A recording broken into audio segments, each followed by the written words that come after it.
Hey guys, welcome back to Ultimate S&S. I hope everyone's having a wonderful day. I hope all you dads out there had a great Father's Day yesterday. So I just kind of spent time with my dad yesterday. We didn't do a whole lot, just kind of hung around the house, played some video games, and went out and got some fresh veggies and stuff out of the garden and all. But I will tell you this right now, with everything that's happening in society around us, with the rising prices of not just fuel, but the food cost, the availability of the food, the assortment of foods that you could get, and things like that, it's going down. If you go into the store, you're going to see, what they call fresh vegetables and stuff. The prices of that stuff is going up. The overall assortment of it is, becoming where there's really not a whole heck of a lot of stuff there.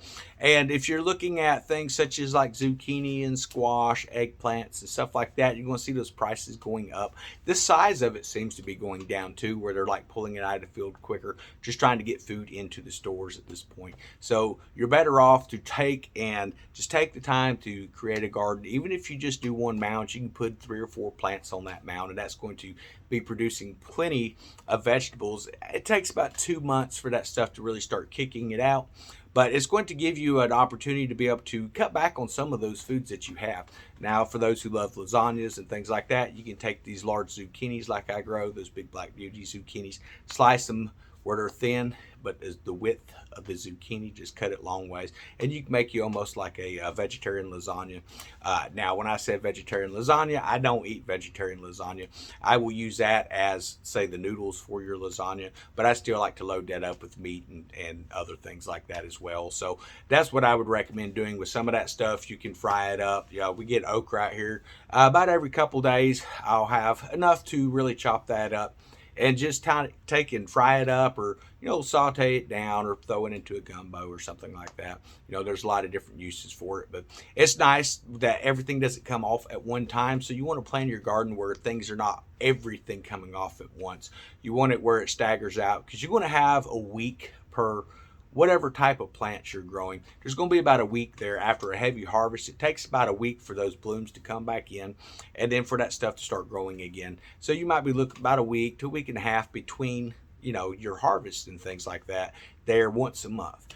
And the reason I think it's important to stagger is when, say, your zucchini's not producing anything, at least your squash will, or at least your okra will, or your cantaloupes, and just kind of whatever it is. But if you have enough people working together, then yeah, you can go out and you can just get it all planted at once and everything come off at once. But keep an eye on your plants, because the way that this weather has been going here lately, you can have a plant that should produce year round, or at least until the first frost. But with the heat index being what it is and the amount of rain, and that's a big thing too, is the rain.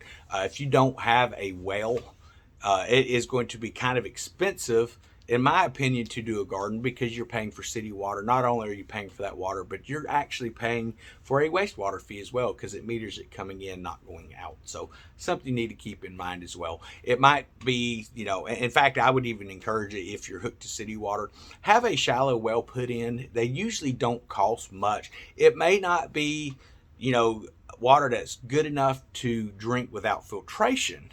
All right, mind you that. And I'm not talking about these Sawyer filters and things like that. I'm talking about just, basic filtration that you would have on a well. But it will be plenty to water your gardens, water your animals and things like that. And they will test that water and let you know if it's fine for those types of uses.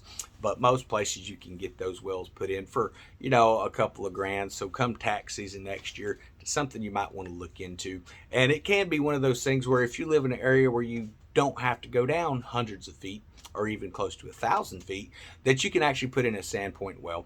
And if you're out here on the East Coast, those things are pretty popular for gardens. You can buy the stuff to do that over at a Home Depot. I had originally thought about doing that on the property out here, but I think what I'm going to do is just hold off and wait. I'm actually kind of looking at wanting to get out of this area eventually, and the reason for that is the storms just seem like they're continually getting worse. Now you can move into like Alabama and areas like that, where you're going to have a little bit shorter growing season, but it's not going to be as short as, say, North Carolina or West Virginia or Virginia, or even further into the western states, Indiana and stuff. So you can look at different areas that's going to be producing stuff, where you're going to be able to produce year round, I guess I should say. And even if you have, a 3 or 4 month frost period, you can put in a small, what are they called? Greenhouse. They are not hard to put in at all. You can put one of those in, and you can get them where they're steel framed. You can build it stick frame, buy the panels and stuff at Lowe's and all, and put that in. Even if you're just say doing a couple of mounds, as long as you have a couple of mounds, you're looking at anywhere from 6 to 8 plants producing year round. And I know eventually you would get tired of, eating the same types of food eventually. So you could swap that up. You don't have to put 4 the same plants on that mound. You could have a cucumber plant on the backside of mound with a lattice, and then you could do a squash plant, a zucchini plant. In the other mound, you could do, whatever type of plants it is that you want to do. There's so many different options you can do, and that's going to keep some food coming in too. And the thing is, people tend to think, well, I'm going to get tired of eating that all the time.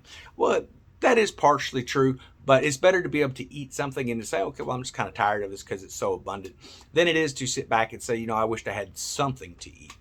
And that's the thing, is you can grow a lot of stuff, you can raise a lot of things, and you can actually change up the meal using the same types of foods, but maybe combining them together in different ways.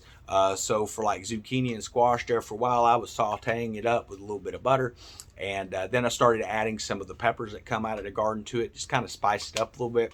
And even then, it's kind of like, well, we need to really add some protein to this. So I started taking in, I would open up 3 dozen quail eggs and fry that into the sauteed stuff, or maybe cook it just a little longer. So it's not really sauteed, but almost fried. You can grill it however you want. Add your eggs to it, scramble your eggs around, add cheese. There's so many different options that you can do, make you almost a casserole type thing. Add some green beans to it 1 week. It's going to change things up. Maybe just fry it next time. It's not necessarily healthy to fry, but if you're doing it once in a while, it's not going to be as detrimental as, down here in the South, we typically eat everything fried. It's just the way we are. That was really hard to break out of that. We also like to add salt, and it's been probably almost 2 decades ago since I cut out adding any kind of table salt. Now, understand, when you buy stuff at the store, it already has sodium in it, so there's a lot of sodium in that. But if you cut out your table salt, it's not too bad. If you're out working the garden and you're sweating like a hog, well, pigs don't actually sweat. But if you're sweating really profusely and you're, just drinking plenty of water and stuff, that sodium is not going to hurt you. So I don't look at storing just regular salt. You can get curing salt. I would recommend that you get that, because if you get a deer, harvest a deer, things like that, which down in this area, the deer, if you can see one, find one, they are very small. But if you move up further into the northern states and stuff, Virginia, West Virginia, heck, even Alabama, even some parts of Florida, are not too bad on the size for it. But you got to find an area to hunt. Then that's the big thing down here, is trying to find someone who's going to either let you hunt on property. I don't hunt public lands. The reason for that is because any weirdo with a hunting license that just went out and bought a gun is going to be out there, and they typically don't know how to hunt. They're just waiting for movement to shoot that direction. And I don't hunt in public lands. I did that one time many years ago, and as the sun came up, I was thinking, okay, well, I'm the only person out here. And as the sun's coming up, we start seeing hunter orange around.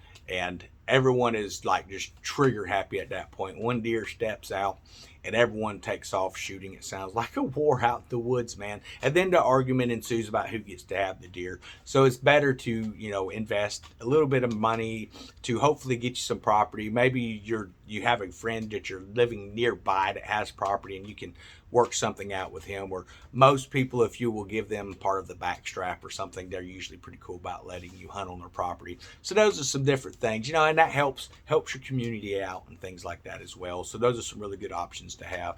I'm loving having these chickens laying now. We now have our new little hen. I thought she was still a few weeks out, but she actually laid her first egg, and it was one weird looking egg. It looked all wrinkled. Unfortunately, we ate it this morning, but it was like a weird shape. But that's just kind of the way it is with chickens. When they first start laying, that first egg is going to be kind of weird. It's going to be oblong. I've not seen a square one, but anything's possible. But that chickens, they typically produce enough for us for breakfast.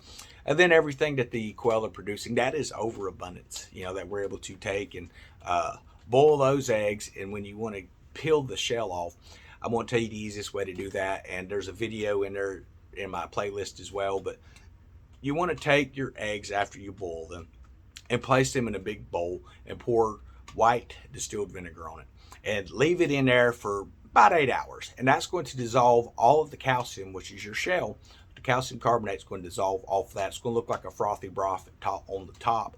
Now you can scoop that out and let it dry, and that's going to give you a calcium carbonate, which is going to be something you can use for your plants, putting into your compost pile, or maybe just going directly out and putting it with the plants and watering it down real good. That's something you can look into.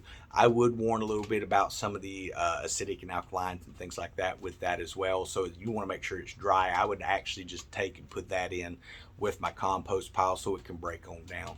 Would be the way to do it, in my opinion. I know a lot of people pulverize eggshells or burn them down and then put them into the garden, and that's a great way to do it. But if you want to get that stuff quicker into the ground, maybe make a small compost bin where you can mix that around a little bit. So those are some great tips for you on your garden, guys. But I'm going to hop off here for the day. I've got a lot of stuff to do out there. It's going to be pushing 100 today. I think it was 101 last time I looked, which we've been over that all week. That is the temperature that they predict. The real feel is usually about 5 or 6 degrees hotter, and it has been hot. I mean, so hot that by 9 o'clock in the morning, it is too hot to be doing anything. So you want to make sure that you're up early, get as much work as you can done before the sun gets too intense, before that heat gets up there. And when it starts getting hot, get back in the house. If you're working in the yard and you've stopped sweating, then you've gone too far, you've gone too hard, and you're not putting enough water in your system, you're not getting enough fluid intake, and you've stopped sweating, and you're on the verge of heat exhaustion, and that can lead into heat stroke. And you do not want to suffer from heat stroke. It will completely wipe you out, and you will never fully recover from it. So be careful what you're doing in the heat this summer, guys. It is hot out there. When you're doing the garden, it is hot. If the weeds are getting up to your knees, hey, it is what it is.